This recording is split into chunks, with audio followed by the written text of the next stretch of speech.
Ladies and gentlemen, welcome back to the channel. Peace, love, and positivity to you. My name is Sohum, and today I'll be reacting to the live version of the song Let's Get the Show on the Road by the Michael Stanley Band. For those of you who are longtime subscribers of mine, you may remember my first time reaction to the studio version of this song, and that was probably about a year and some change ago, so I don't remember all of the details in this track, but I remember just how rich the song was, just holistically, and the moment where the saxophone enters the track, I feel like it just completely gets elevated with the inclusion of that, because I remember it took me completely by surprise the first time I heard it. So very curious to hear how this song is reimagined live, if we keep all of the core components that existed in the original, or, if we take it a different route. But the way I'm going to do this reaction today, because it has been some time since I heard the original, we're going to listen to the studio version again up front, and then we'll check out the live version of this song. And then at the very end, after I've heard these two, given my opinions, we're going to do a lyrical analysis as well. So super excited to check these out today, but before we do, a massive thank you goes to Todd for making this reaction request. Now, my friends, let's jump into it.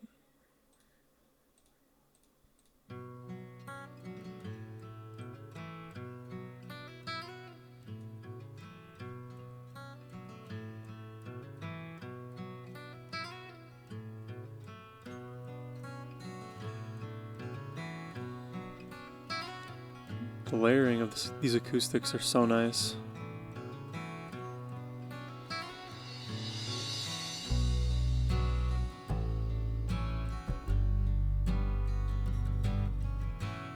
Oh, and I remember, this descending melody in the bass line. It's a perfect interplay with these acoustics. Let's get the show on the road, I think it persists throughout the entirety of this song too. The acoustic and bass, up and down they go.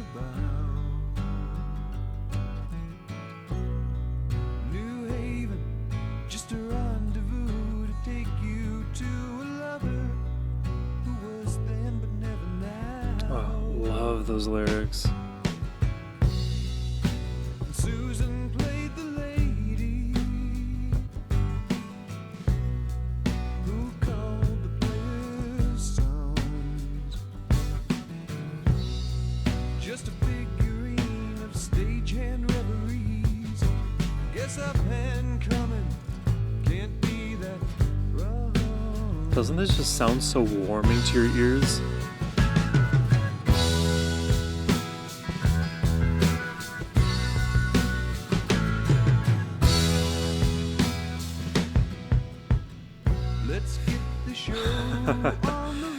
Awesome.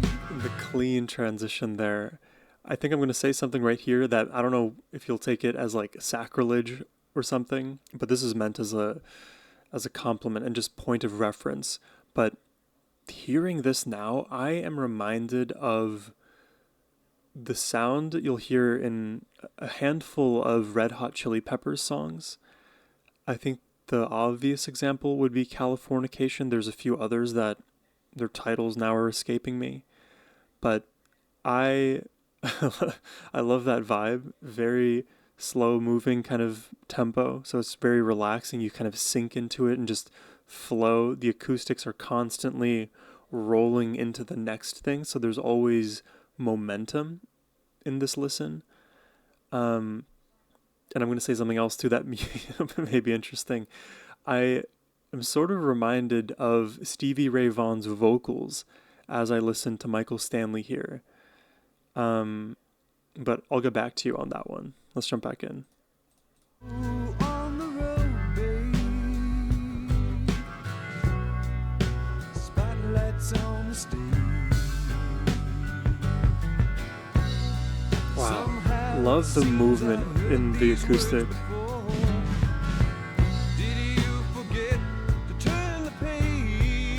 It's a great pattern.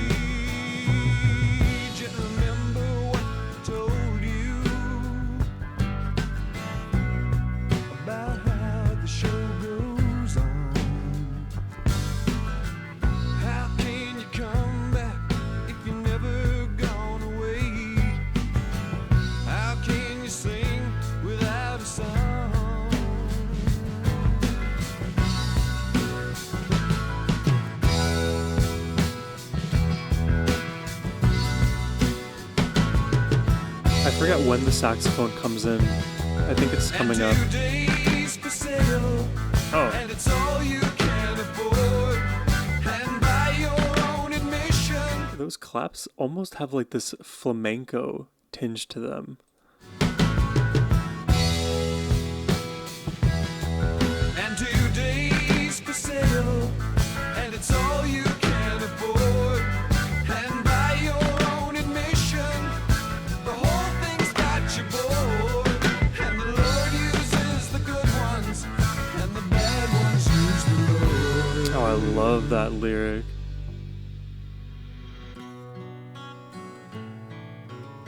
God, that is such a beautiful acoustic melody.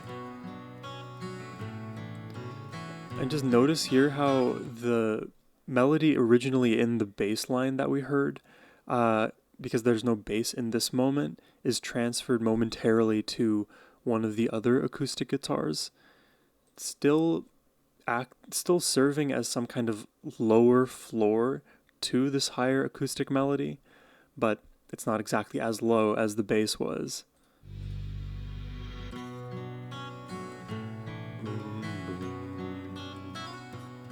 What was it? Oh, okay, actually we're going back up. Oh. That's the moment right there.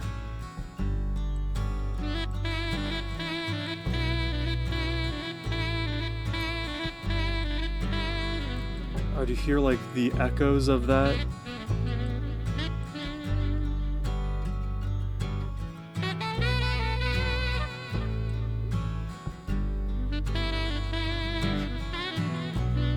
Like, this is the moment where you immediately fall in love. If you weren't already, this is the moment that just, oh, hooks you, man.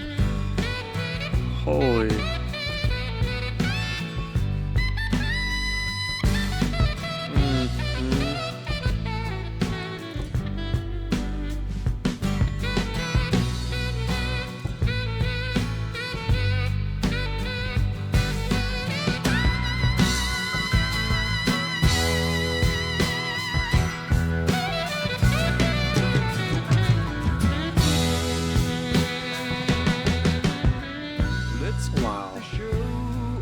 Wow. That is unmistakably a high. One thing to remember when you're climbing to the top, you'd better know the way back down. I can't believe you'd really stumble. There's I think it's Don't Drink the Water by the Dave Matthews Band. In that song, there's like a pattern that's played, I think, either in the acoustic guitar or the violin that I am reminded of as I hear the pattern in the left panned acoustic guitar melody. Because the pattern changes at some point. So there's like a 1-3-2, 1-3-2 thing going on. And then eventually it becomes like a 2-3-1-3-2-1. Something happens. Like, I'm just kind of throwing out random numbers there to serve the point that there is a movement, even though the notes are the same. And that, even while retaining the same time signature, can create a different feel within the song, or at least within that portion of the melody. And to me, it's one of those things that, like, even if you are like a seasoned music listener, it will momentarily throw you off. But when you like can glob onto it, then you can ride that wave and be like, man, do you hear the way that pattern turns around? And these are all the little subtle details that you start to pick up on with re-listens of music. That's why, like, some of the best music of all time, it is listened to no end, because there's always something to rediscover in those tracks. They're just so densely packed. And that's exactly what this song is. I can't believe you'd really stumble. And I always knew you'd fall. It seems so easy.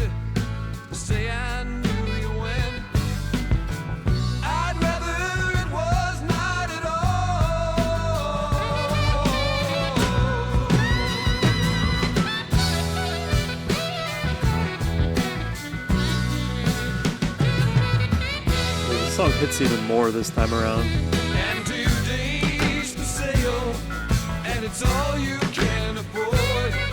And by your own admission, the whole thing's got you bored. And the Lord uses the good ones, and the bad ones use the Lord. Oh. Oh.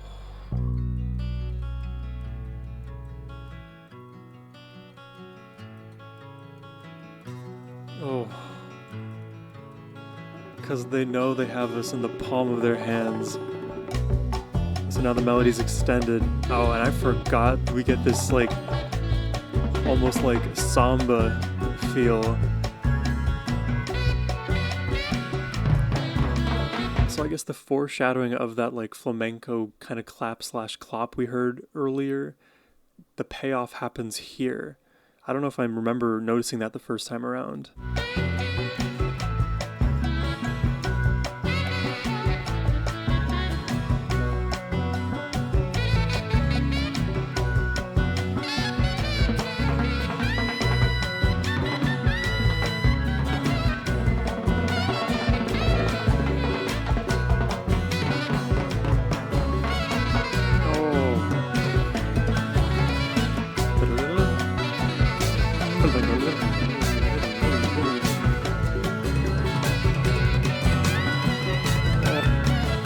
Oh, and the drums have just been picking up, by the way, adding so much texture.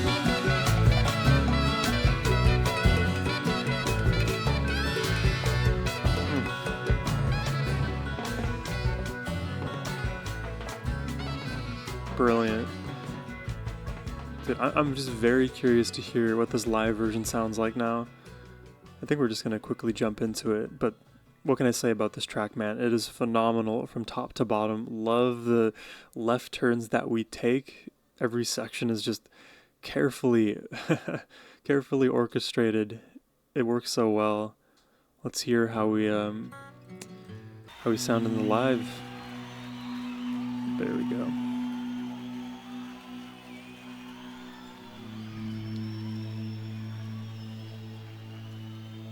Okay, well, right away we don't have an acoustic guitar.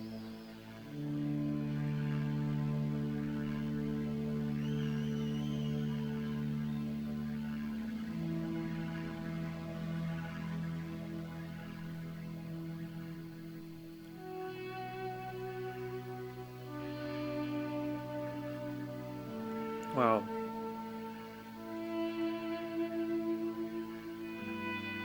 Wow.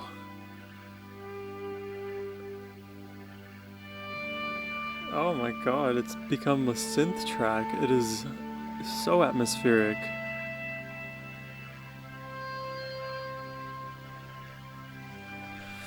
Oh, I got chills from that note. Oh, and the slide down. This is the same song?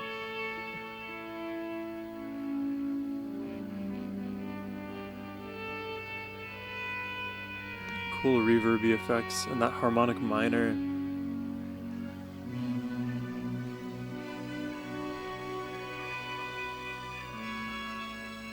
This song is like fitting for a movie about outer space.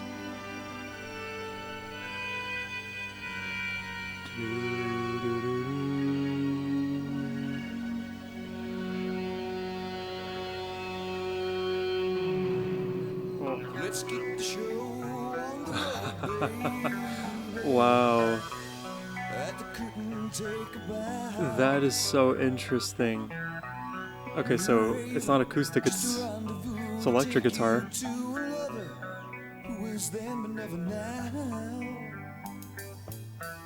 Why am I reminded of Rainbow?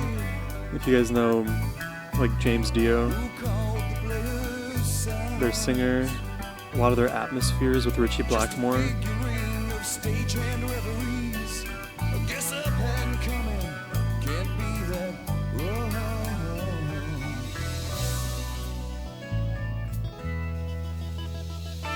Wow.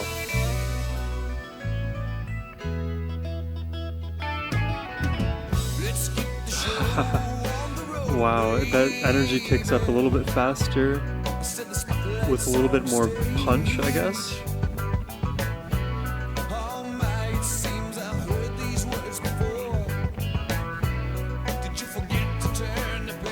I feel like the tempo might be a little bit faster as well.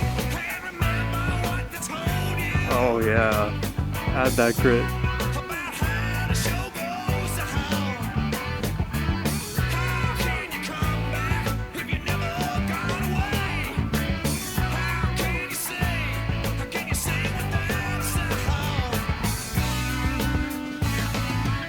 Dual guitar, bro. Oh my god.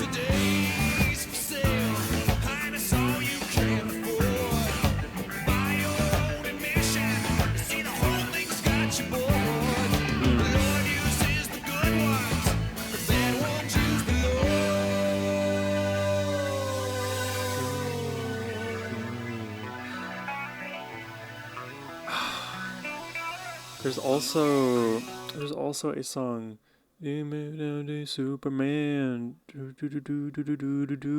If you guys know where that melody is from, it may be like Three Doors Down or Kryptonite or something like that. I'm getting a bit of that energy here, which is interesting. I don't know if Three Doors Down are Cleveland based as well, but you know, with music, there's so much like cross pollination that happens. I guess the easiest way to look at whether or not like an artist influenced another is just to look chronologically, but it's also the case that like some artists craft a sound independently of having directly heard another artist. You know, that's like the best way to recreate a sound, but you can kind of learn through these indirect chains where an artist that influenced you may have been influenced by the artist that we're comparing to. For all intents and purposes, like we'll use the Michael Stanley band, let's say somehow influencing, I don't know, what should we say? Like, just a random name, like the AC/DC, then they influenced the Red Hot Chili Peppers. And you can see that even though there wasn't a direct link between Michael Stanley and the Red Hot Chili Peppers, we still got there in the end anyways. Kind of this like trickle down effect. But honestly, those are just all very half-baked thoughts. What I can appreciate about this song so far is that it is retaining its core identity in the melody, and with all of these new instruments giving it new life, which is usually the point of re-envisioning a song, but they execute so well.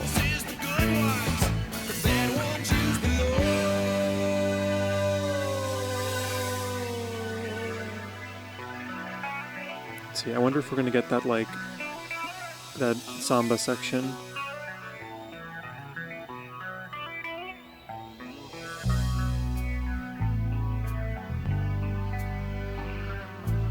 Also kind of reminds me of like Manfred Mann's Earth Band.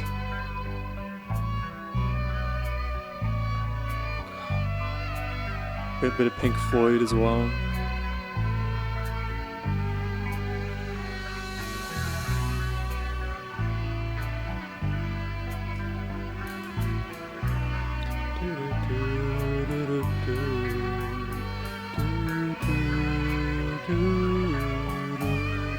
It's such a good melody. You can just craft around it so well.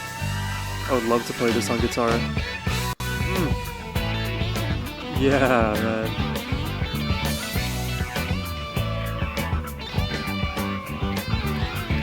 Wow. Listen to this with headphones. The guitar travels from your left through into your right.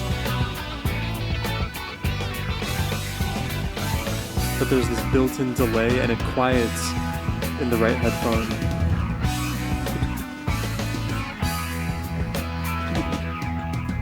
Let's get the show on the road, baby. You better take a look around. Also getting Axel Rudy Pell vibes, especially melodically. You better know the way back down. I can't believe you really stumbled. But then I always knew you found.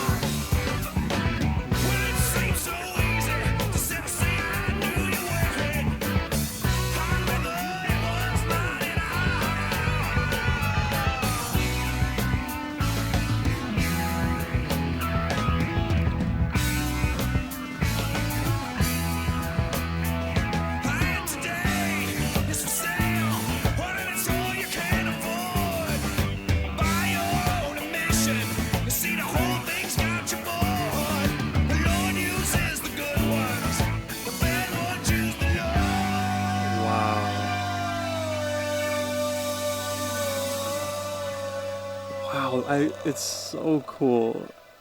Oh, and that vocal fry to round it out.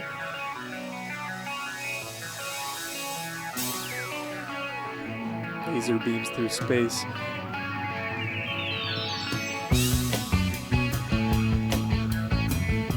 Oh, interesting what they've done with this section. Mm-hmm.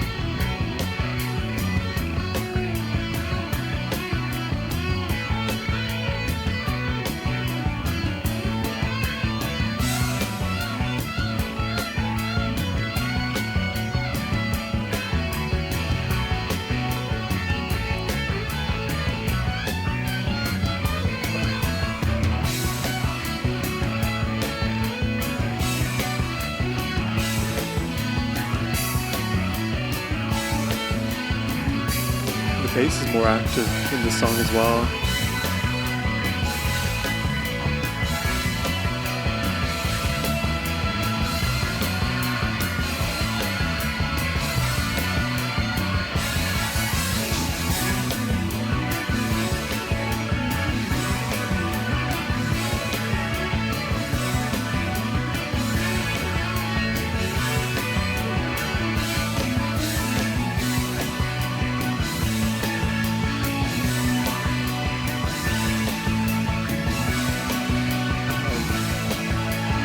It's so interesting, they opted for the huge sound.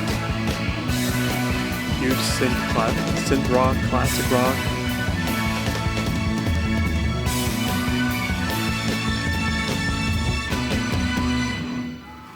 Yeah, that is a god tier performance. Like, you literally, if you're in that audience, witnessed magic right there. Wow. And like, if I think about how the original sounded now against this track, the energy in the first song, it is much more of like this somber ballad, relatively speaking, compared to what you get with this live performance. The energy that they pack into this live is quite substantial, and to have that comparison, I'm glad I did this reaction this way, just to like really have it back to back. Because I love how subtly and slowly the acoustic melodies were building throughout the original, and those melodies, like I mentioned, they persist pretty much throughout the entirety of the song. You hear it, you constantly are hearing the acoustic guitar playing, and to have that, like what feels like a staple, and to not even include any acoustic guitar into the live, just tells you how good the bones of this song are, that you can like literally plug and play some of the most important pieces and still make it work. Think about the lack of saxophone in the live version that got replaced with those electric guitars. Beautiful melody, really flexible as well. Great structure to the song, great builds that you get in both versions, even though they build in slightly different ways. I guess not so slight, but yeah, I'm a big fan. Let's jump into the lyrical analysis portion of the video, and then we'll end the video. So we start off. Let's get the show on the road, baby. At the curtain, take a bow. New Haven, just a rendezvous to take you to a lover who is then but never now. The show on the road, like we're touring that band life, and it's also a metaphor for life and the paths that we take.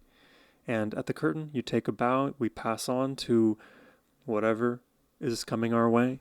And, it's just more of like a, sorry, I don't know if you've noticed, but I've been holding this guy the whole time. Sometimes he gets a little bit anxious and squirmy, so I keep him in my lap. But New Haven, just a rendezvous to take you to a lover who is then but never now. So New Haven, Connecticut, I guess, is this place where his lover is, and we don't know if they're going to maintain this relationship going forward, but we'll see how it develops. Susan played the lady who called the players' songs just a figurine of stagehand reveries. So Susan, I guess, is the name, who called the players' songs, which I think means she's able to like identify players and their tricks the different gift of gab that they put on to like riz up a lady. You know, they may say all of the right things, but at their core be very different. Just a figurine of stagehand reveries. That's such a poetic line. I guess the just a figurine is referring to Susan, but of stagehand reveries. Stagehand is like like these are people behind the set, but reveries are dreams. So like people working behind the scenes who are like almost like these, could you call them guardian angels? Maybe, maybe not. Let me let them down. Guess up and coming can't be that wrong. Let's get the show on the road, baby, and set on the spotlights on the stage. Guess up and coming can't be that wrong. Yeah, like we're starting this journey early on. Let's get the show on the road. Let's keep it going. The energy's high. Set the spotlights on the stage. So let's put our best foot forward. Let's make all of it glamorous. But it seems I've heard those words before. Did you forget to turn the page? I've heard those words before. What is that getting at here? Because why would you make note of having heard something before? Because it's important, right? But did you forget to turn the page? Like the page for the next part of this script of life? Are you stuck somewhere? And remember what they told you about how the show goes on. How can you come back if you've never gone away? Remember what they told you about how the show goes on. How can you come back if you've never gone away? That's interesting because it's kind of implying that the person who's like going out touring, living their different life, they never actually left. They thought they did, but so much of where they came from, they brought with. Sort of that like idea of carrying baggage, even though you may escape to a new land, a new place, a new job, a new partner, whatever, you don't leave behind everything. If we could cleanly cut different parts of our life, we would have already done it. But that's just not, unfortunately, the way life is. We're always going to bring stuff along our journey. How can you sing? How can you sing without a song? That is so interesting. How can you come back if you've never gone away? How can you sing without a song? And today's for sale, and it's all you can afford by your own admission. It's like I can only live in the present, and it almost feels like with this line here, you're going in completely without a plan. It's like you're singing, but there's no structure to what you're doing. There's no underlying song that you're singing along to. So you may be singing, but you're not singing a song, meaning that there is this like persistent energy carrying you forward, but it doesn't seem to have like definable edges. Again, like the uncertainty of the paths of life seem to be showing up here as well. We just continue to do our best every single day, and wherever we end up, we don't know, but we know that when we look back, we did everything that we could, you know? And today's for sale, and it's all you can afford by your own admission. You see the whole thing's got you bored. The Lord uses the good ones, the bad ones use the Lord. So to me here, these are like some of the most pivotal lines in the song. We talk about the present moment, what experience should be like, and right here, the Lord uses the good ones, like the Messiah, like the Son of God coming down and spreading the gospel, healing those around. And the bad ones use the Lord. They're looking for ways to take advantage of omnipotence, of the power that is greater than them, because they themselves want to wield that power. And this is kind of the association that's made is those who are good have no need to use others. There's no incessant need to extract and constantly ridicule and, you know, act act opposite of our fellow man. And the bad ones, you know, they're very okay with doing all of those things because they don't have empathy towards their fellow man. They don't care. They only care about their own self-interest. Let's get the show on the road, baby. Come on. Come and take a look around. You got one thing to remember when you're climbing to the top, you'd better know the way back down. And this to me, because we were talking about like touring and also just the journey of life, but when you're ascending in your career, especially as musicians, you know, people at the top, half of them, maybe, I don't have the statistics, they start acting, how can I say, rather dickish, and they leverage their position now and they take more, they lose sight of who they were. And this is a very common critique of a lot of celebrities and social media influencers. When they let the fame get to their head, they lost sight of what they were creating the art for to begin with, all in service of what? Fame, wealth. It's greed, really. It doesn't matter. You don't need those things.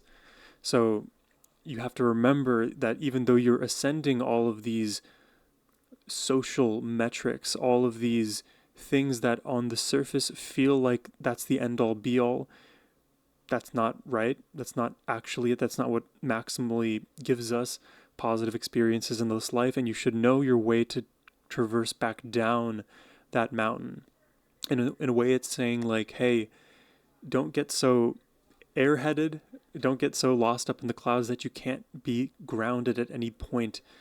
So if it's a floating mountain, then you're atop the summit and, you know, you never can really go down.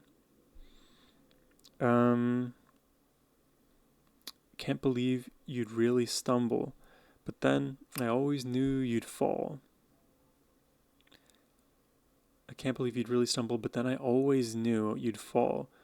So it's like when you finally came crashing down to reality, I was like surprised, but also not surprised. Well, it seems so easy to say, I knew you when. I'd rather it was not at all. And again, interesting, like bringing back the hometown. Like I used to know you, but now I wish I just never knew you because of what you've become. And today's for sale, and all you can afford by your admission. You see, the whole thing's got you bored. The Lord uses the good ones, the bad ones use the Lord. So, like, I feel like there's a lot of, I guess, simultaneous meanings going on here, but the main one that I take away has to do with the line of the Lord uses the good ones, the bad ones use the Lord. People not being grounded, not recognizing the humanity in each other, and only put themselves above rather than just acting as everybody, being your equal. The moment we start to do that and put ourselves into the position of the Lord because we feel like we've started to attain some of the Lord's power and gifts, that is that is like the canary in the coal mine that tells you, hey, we are probably losing ourselves in this. We're getting what we think we should be, and those are all surface level. It's like the difference between having dopamine hits just day in, day in, day in, day out, versus like having elevated serotonin that just elevates your state. You can also think about it through like terms of vibrational energy. If you're a high vibrational person versus a low vibrational person, you're going to be acting in different ways to whatever comes your way.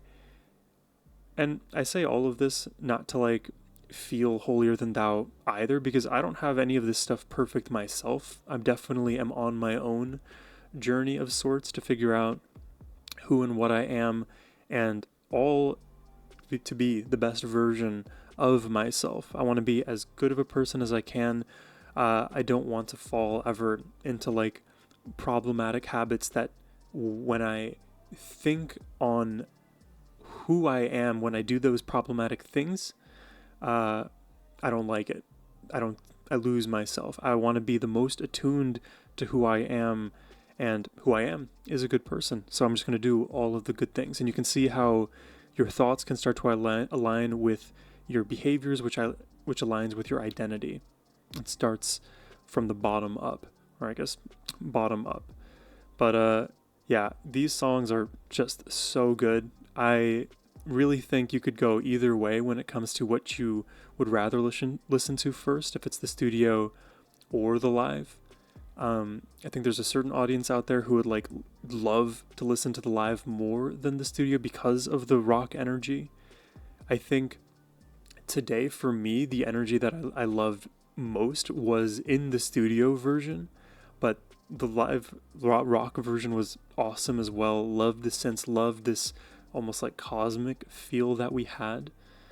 Yeah, I'll give the nod to the studio, but a very close second with the live. But let me know what your thoughts are in the comment section down below. I hope you all enjoyed the reaction today. If you'd like to request more Michael Stanley yourself, you can do so by hitting the first link in the description box below. Thank you all for watching. I hope you have a wonderful rest of your day. Take care and peace.